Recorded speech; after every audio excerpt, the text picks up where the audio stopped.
up, everybody? Welcome back to another video. And as you guys can see, we are back in the normal environment, man. Yes, it is good to be back. And as soon as I got home, I was ready to record this video. I had this video planned, but I have some way bigger plans coming very soon, okay? You guys know I love doing the in-depth videos, breakdowns, film stuff. That will be coming back. But for the last couple of days, I've been gone. I've been on vacation. Because of that, I haven't had the time to do those types of videos. So I've been just simply giving you guys news. And I do want to say thank you guys for the support through that time. Okay, I know the videos weren't normal. I know the editing was different. You're probably like, okay, what the heck is this? Some dude thought I was sitting in the bathroom. You know what? Kind of did look like it. But man, we are back. And let me just say, don't get too comfy because it will be changing again soon. I'm sorry. I just got to say it. After this weekend, we'll be set. So I know things are kind of thrown off. Like, where's the debate table? You know, where are these collabs? I'm planning to do a lot of collabs next week. There's just a lot of things that are, you know, kind of just pushed off for the week because this week has been really crazy and it will continue to be crazy until about next week. And once next week comes around, we should be good to go. And it's going to be a good time as we're going to lock in. We have a lot of big collabs coming. Like I said, a lot of collabs. Definitely a lot of live streams. This is going to be a really fun time. Dosby Gaming will be kicking off strong, probably stronger than ever. So it's going to be fun. But today we're going to be reacting to a podcast. Let's get started. For me, I stay automatic. Money add then multiply. Hold up, what is this? Where's Johnny at? Get Johnny. Where's he at? What is this? This isn't my intro. Johnny, I told you he's coming back. No, you didn't, man. I thought Bob was. Not Johnny, dude. Johnny. Wait, who's Bob? Just play the right intro. Just play the right intro, y'all. And you don't know who Bob is, and you said Bob? Are you kidding me? Nah, man. What are you talking about? So sorry. Wait, what? Just play the right intro, dude. Just play the right intro. Which one? The one with the cat? No. It's like a sound. Wait, how does it go again? Back here, man. Here, just Welcome in, everybody, to another video. Glad you guys are here. And yes, we're reacting to a podcast that is basically an NFC North preview for the 2020 NFL season. You know, I love to react to stuff when they talk about the Detroit Lions and the NFC North because I just like to get a different take and then give my thoughts on it so I can give you guys what I agree, what I disagree about, and you guys get to hear a different side of the story because for most of you guys, a lot of you guys have been here for a while, you know pretty much where I sit on a lot of things. So instead of just repeating that over and over and over, I'd rather get someone else's take in here, kind of respond to that, see what they had to say. That way you guys can hear a different point of view. And if you guys do want to check this podcast out, you definitely can. The episode was called Why You Always Lying. I think that was the episode. And it was Mina Kimes with ESPN's Courtney Cronin. I think that's her name. And it was a little podcast on Spotify. Let me just say, first off, shout out to the people who made this podcast. This was a very well-done podcast. See, you watch a lot of sports things on, you know, a lot of the mainstream, and it's like, okay, this is really weak. Are you serious? This is what you're coming with? And they just say the most basic things, the most obvious things about teams. And it's like, come on, man. You couldn't do a little bit of research. You couldn't come with something that maybe I didn't know before. Oh, Matthew Stafford was injured, and Matt Patricia's their head coach. Okay, yeah, we got that. Can you go a little bit deeper? Do you know who our backup defensive end is? That kind of thing, right? These people did know. Okay, so this was a very good podcast. I do recommend checking it out if you guys want to. If you do watch it and listen to it, I mean, it's like an hour and a half. I think the last 18 minutes is specifically the Detroit Lions, but they do talk about every NFC North team. And I believe that one of them is a reporter, not a reporter, but they work for the Minnesota Vikings, kind of. So there you go. So they knew a lot about the Minnesota Vikings. That was their team. Let's just hop in, man. We're just going to be looking at some of the main takeaways. I'll touch on a few things they said about the rest of the teams in the NFC North, but let's just hop into the main takeaways. The first thing that they said about the Detroit Lions, which I definitely agree with, is they said the Detroit Lions probably have the best draft in the NFC North. Now, they had the Minnesota Vikings as a close second, but they had the Lions as the best draft in the North because they believe they filled out their needs. They just nailed the draft across the board, and I will agree. I think the draft was very, very good for the Detroit Lions. There's like really no pick that I look at this year when I look back at them, and I'm saying, oh, why would they make that choice? I know a lot of people look at Jason Huntley like that, but again, more I look at it, I see him as the next J.D. McKissick. And when I see how well J.D. did with Darrell Bevel, I'm like, yeah, that makes sense to get another guy like that, a threat as a running back and a receiver. And yes, I know it was a later round pick, but you got to think, how many later round picks really make the team, right? It's really hard to make the team once you're fifth round and deeper. So to get any guy, even if it's a backup or rotational player,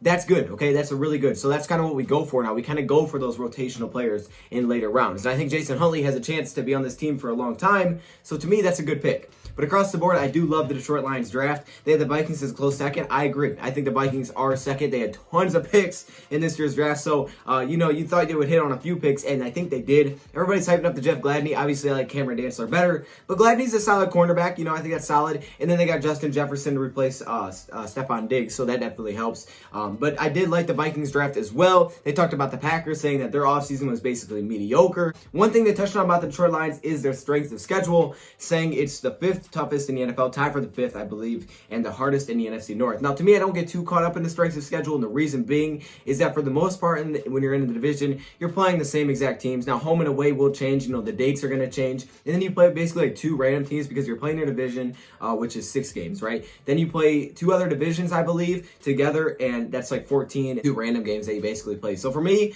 yeah, you know, Arizona, those teams are not going to be the easiest teams to play, but I don't get too caught up in the strength of schedule because we don't know how good the teams are. I feel like strength of schedule is something that you basically have to look at when the season is over, because before the season starts, it's really hard to look at the strengths of schedule. So for me, I don't get too caught up in it because it really is based on the season before, and the team can definitely go from first to worst or worst to first. We've seen it tons of times. Because, I mean, think about it. If you had the Niners on your schedule going into 2019, you're probably like, well, that's a dub. All of a sudden, the team's in the Super Bowl, you're like, oh, dang, that's tough, man. So you just never know. That's why strength of schedule, really, I don't focus on that one too much. But it was a nice little thing to point out that a lot of people don't talk about. So again, that's why I enjoyed this podcast, because now I didn't agree with everything they said, but they had information there, and that's what I really appreciate. When people put in time, you can tell. You can tell when people know what they're talking about. I have a hard time writing the Detroit Lions off, but they feel like they do this every year. Now, I feel like for the most part, Lions fans, of course, we're going to do this every year because, hey, we're Lions fans. Why would we not hype up our team? It's too hard. I just can't imagine going into a season saying, oh, yeah, we're going to be trash this year.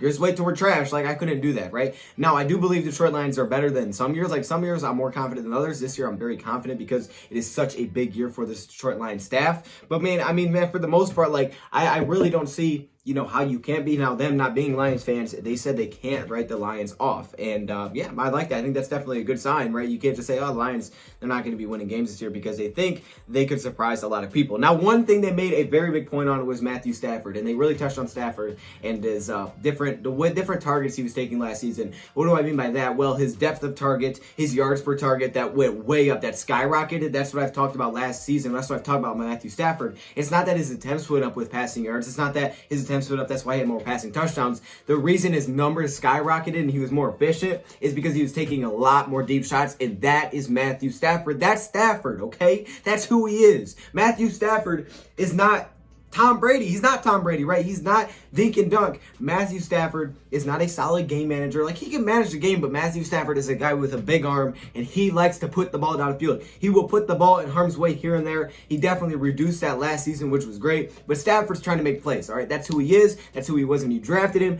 Let him play to that. And Darrell Bevell said, you know what? We may give you a little bit less attempts than usual because he was on pace for like the 7th least amount. Well, the 7th in terms of the most. Anyways, they're not going to give him as many attempts as usual, but what Darrell Bevell was going to do is allow him to take shots. And when you have guys like Kenny Galladay and Marvin Jones, who aren't getting tons of separation, but they're 2 of the best receivers in the league because they have great hands and can go up and get it, why would you not be taking shots? And Darrell Bevell was doing a great job designing plays, a lot of trick plays. That was awesome. A lot of flea flickers, right? Things like that. A lot of trick plays for Matthew Stafford, and he was taking shots down the field, and it worked. That's what Stafford does well, and that's exactly why I believe Stafford was so successful last season, and you could see this. So that's something they touched on a lot. They're like, it's not normal to go from 7.2 yards per attempt to 11.1 in one season. That is the Darrell Bevell effect. And by the way, guys, we will be doing a video on Corey Unlin soon. That is a surprise I have for you guys, so we'll get into that soon. They also said they were the 5th most efficient passing team in the league. Now, I don't know if that's necessarily over the whole year, because if it is over the whole year, then that means it was really good with Matthew Stafford, because our passing efficiency definitely went way down when Stafford was injured. So they talked on, Matthew Stafford and things like that, which obviously you have to because we know he's returning, and that's a big reason. They also touched a little bit on the Detroit Lions being 3-8-1 within one-score games, and Matthew Stafford's injury is just really important because he is the main part of this team. The biggest addition the Lions have next season is Matthew Stafford returning. They think it's easy to see a world where the Detroit Lions could have the best offense in the league. They said there's a world where that can happen with the weapons that they added and the weapons that they still have, because honestly, like, the Lions didn't lose anything, right? They're not replacing, like the Vikings replaced, right? You lost Stephon Diggs, the top receiver, and you brought in Justin Jefferson. That's cool. The Lions aren't replacing. They're not replacing receivers. They're just adding to it. They're not replacing running backs. They may be in the future, but they're just adding to it. The offensive line, to me, got better, at least at the tackle position. So for me personally, man, I'm looking at this offense and I'm telling you guys, I've told you once, I'll tell you again, this can be the best offense in the NFL, and that's what they say. They said they see a world where that could be the case, where the Lions do have the best offense in the NFL, and I think that's my bold prediction for next season, aside from Matthew Stafford winning the MVP, is that the Lions could have the best offense in the league. I mean, they could, because passing-wise, they arguably had the best passing offense in the league when Stafford was healthy. Now you just need a running game, and it doesn't have to be the best, but it just has to improve. And I think it was pretty solid last year considering the running backs that we had playing because of all the crazy injuries. Now you add offensive linemen known for run blocking. You clearly want to run the football. You have the tight ends to do it. You have a fullback. I think if the running game can get a little bit more effective, which they're going to get their attempts because Daryl Bevell loves to run the football. This offense, I really don't see a reason this can't be the best offense in the league. I don't see a reason it can't be the most scary and most dynamic offense in the league because they just have so many weapons. It's getting to the point where it's nearly impossible to match up with this offense if you could keep Stafford on his feet. If you could protect Stafford, this offense in terms of weapons, there's almost too much to cover. Okay, you have to have like a complete shutdown defense to take away every single option the Detroit Lions have. And with a guy like Daryl Bevell who is calling the plays and, taking Stafford to another level, when you have these weapons, man, he's just going to have a heyday. He's going to love it. I don't even think that's a reach. I mean, some people will say, well, that's a reach. But if you did watch the Lions last season, their first 8 games, I think that's a realistic point. And seeing what they did this offseason, it makes sense. So there we go. So all of a sudden, man, we're off to a good start. See, that's why I like this podcast. This is off to a good start. They also said that they believe that you can make a case that Big V is better than Rick Wagner, which I agree with. I think Big V is better than Rick Wagner. I know Madden doesn't. But Madden doesn't know what they're talking about. So Madden, you can just stop it. Yes, I do believe Big V is better than Rick Wagner, and he's clearly going to be better for the future because he's a lot longer, and he's on a longer deal, and he doesn't have the crazy injury concerns that Rick Wagner had recently. So for me, man, I think Big V is an improvement from a guy like Rick Wagner for now and the future. Offense, they gave a lot of praise. They were hyped for the offense. They were basically saying this is the part they have no concerns about. Where they do have concerns is defense, and I think that's kind of with everybody. I think if you are a Lions fan, I mean, let's be honest here, your one concern about next season is defense. The defense as a whole is your concern. I mean, for everybody, you can believe that it's going to be better, but if there was one concern, it's the defense, because everybody knows the offense can be great. The defense, however, what we saw last year scares a lot of people away, and they're like, oh gosh, that was pretty bad. Now, they did bring up a lot of the injuries on the defensive line between Snacks Harrison, Mike Daniels, Deshaun Hand, players like that, and I thought that was a really good point to make because I think it is important to look at all these defensive linemen. This one's kind of a little bit off the defense. I don't know. This one was kind of just thrown in kind of weirdly, but I'll talk about it. They basically said when they traded away Darius Slay, they knew they were going to take Jeff Okudah, and the Chase Young talks were gone. For me personally, I still believe if Chase Young was there, the Lions take Chase Young. I could see them still taking Jeff Okudah, but do you really take Jeff Okudah over Chase Young if he's there at 3? Not trading up. Like, if he literally falls, I feel like the Lions are taking Chase Young. But I do understand where you're coming from here because it made it look very likely that, yeah, they're probably going to go with Jeff Okudah. Like, he kind of had that feeling that, the Lions are probably going to go with Jeff Okudah once they trade away Slay. We knew they were going to take a top corner. We didn't know when it would be, but it kind of had that feeling. You kind of had the feeling, and then, you hire a secondary coach. It's like, oh, snap, here we go. What they brought up was the pressure and their concern with the Detroit Lions to get pressure. Like I said, they brought up the injuries, but here's the part that I don't exactly agree with, but I kind of see where they're coming from. So they talked about Matt Patricia, and they're like, maybe it's his ego. Matt Patricia's ego getting away, saying that we're going to be the next Patriots, and he can't adjust to the talent that they have. Now, I think that is what makes a good coach, a guy that can look at the team, adjust to the talent, and be successful with different pieces. But at the same time, I also look at this and say that I think the reason Matt Patricia did what he did last year, he didn't change it up anything crazy just because the Detroit Lions defense was successful. I think a lot of it is because that's what Patricia knows. That's what he does. I think for Matt Patricia, you could say, well, it's his ego, but I don't think it is. I mean, if you look with him with the Patriots, that's his team. That's his system. He wants to build that system. And then they talked about him getting every single Patriot they could get their hands on, which he pretty much did for the most part. I'm not going to deny that. He did, and I love that he did do that. But for me, man, I think that's his thing, right? Go after the guys. And they talk about, well, there's so much pressure on the cornerbacks because you play the most man-to-man, and you weren't getting any pressure last season, and they're concerned about the pressure, and because they're not blitzing and things like that. For me, the pressure, we don't know where it's going to come from. We don't know where it's going to come from, but we know it's been there before. That is why there's reason for optimism. We know in 2018 there was pressure, and the Lions did not blitz. They did not blitz in 2018. They blitzed less than 2018, 2019, and there was still pressure. There was 43 sacks on the season, which I believe was 11th, or at least tied for 11th in the league, and that went down to 28. So I think a big part of it, as they brought up, was the injuries, and I think we could see the Detroit Lions blitz more next season. I think Matt Patricia is going to stay within his scheme. He may change up tweak a couple of things, but for the most part, I mean, that's what he does. Matt Patricia's not going to say, you know what, scrap this, it ain't working, we're going to something completely different, because this is Patricia's thing. Now, we said he's been a part of a lot of schemes, but this is what he likes to do. This is how he wants to build his team, then I can't really fault him for that. Do what you do best and see if it works out. I have no problem with that at all. And if he thinks that, hey, what we got to do is go get those guys that are going to fit in the system, go do it. I have no problem with it. It's not like, to me, when I look at the Patriots, I'm like, oh man, you overpaid there. You didn't overpay for Deron Harmon. You barely gave away anything to get basically a starting safety for the Detroit Lions next season on a one-year deal. All right, you bring in Jamie Collins. You could probably make a case, but I think he's the best free agent we brought in, so I don't see a case for saying he's overpaid. You brought in Danny Shelton. The dude was an absolute steal. 2 years, $8 million. So for me, I don't have any problems with who they brought in terms of Patriots, because I don't think they went out and said, oh, let's just spend way too much money to go get these guys. They still brought them in, and it made sense with how much they paid the players. But like I said, we could see the Detroit Lions blitz more next season, but I think for the most part, he's not going to change his way and get out of man and stop playing man-to-man defense, a lot of nickel. I don't think that's what he's going to do. I don't think he's going to do that because, yes, we're going to see multiple fronts and he's going to mix things in and out. But for the most part, Matt Patricia does what he does because that's what he believes in, right? That is his defensive philosophy. So go bring in the players. Either you're going to have to adjust or you're going to have to bring in the players that can fit that. It's one or the other. Because if you're not going to adjust and you're not going to bring in the players, your defense is going to be garbage. For Matt Patricia, that was what it really comes down to. So Matt, are you going to stick with what you're going to do? Yes, then go get the guys to do that, right? I don't care who it is. I don't care if people make fun of us because they call it the Patriots or trying to be the Patriots, like Patriots 0.5. Whatever you want to say, I don't care.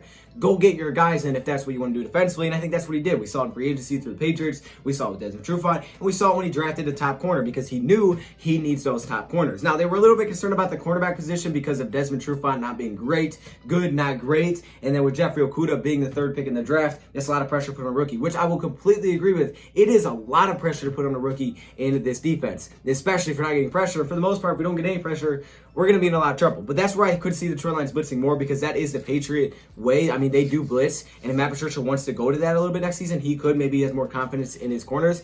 I don't think he had tons of confidence in his corners last year. I don't. And I don't blame him. If I'm being honest, I do not blame him. I mean, Rashawn Melvin was not a great corner whatsoever. Rashawn Melvin was not a good corner at all. Rashawn Melvin could tackle. He could not cover. Darius Slay, that whole situation, Matt Patricia couldn't trust Darius Slay on an island. Matt Patricia could not do that because Darius Slay had a big problem with Patricia. It was a mess, and he wasn't playing that well. Darius Slay was not the shutdown we know him as. But we do see, they say that, well, the Lions defense is never good. But the thing is, last season, through the first, 5-6 weeks of the season, the defense was good in secondary and coverage. But like I talked about the Quandre Diggs situation, everything like that, I think that's what really, ended everything. And after the Vikings game, it all became a mess. But for the most part, man, I think we could see the Detroit Lions try to blitz a little bit more next season to get more pressure. But again, we've seen it in 2018 without blitzing. So does he really need to blitz to get pressure? We'll have to wait and see. Is it more that he thinks if he gets top corners, he doesn't have to blitz because his guys will get there? I mean, you do have Trey Flowers, who I think is really good. You have a lot of these young guys who are kind of returning, right? You didn't add anything crazy. You got Julian Okoro, who's kind of replacing Devon Kennard.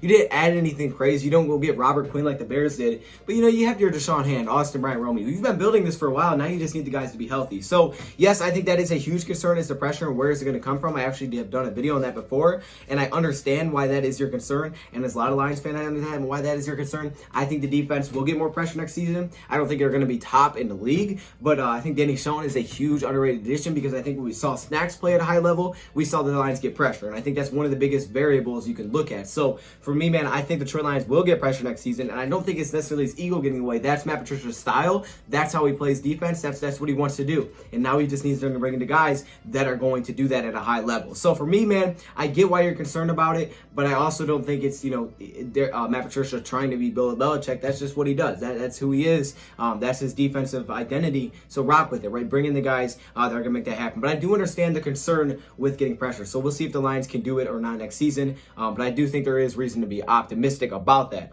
They did say that they believe the Packers will win the division. However, they could see a world where the Lions win the division, but they had to go with the Packers at the end. But again, they want to go with the Vikings because that was their team. So they do have the Detroit Lions above the Bears. But, I mean, who knows, man? I guess they had the Bears last. So we'll see. Personally, for me, man, I think the Lions can be really, really good next season. But I don't know. I just want to give you guys a little bit different take. So what do you guys think about this? If you guys want to check out the full podcast, definitely go do it. It is good. I really recommend it. And, yeah, we're going to end it here. Let me hear your thoughts, comments below. It's good to have you guys back. Thank you, Prop, for watching. And I'm out.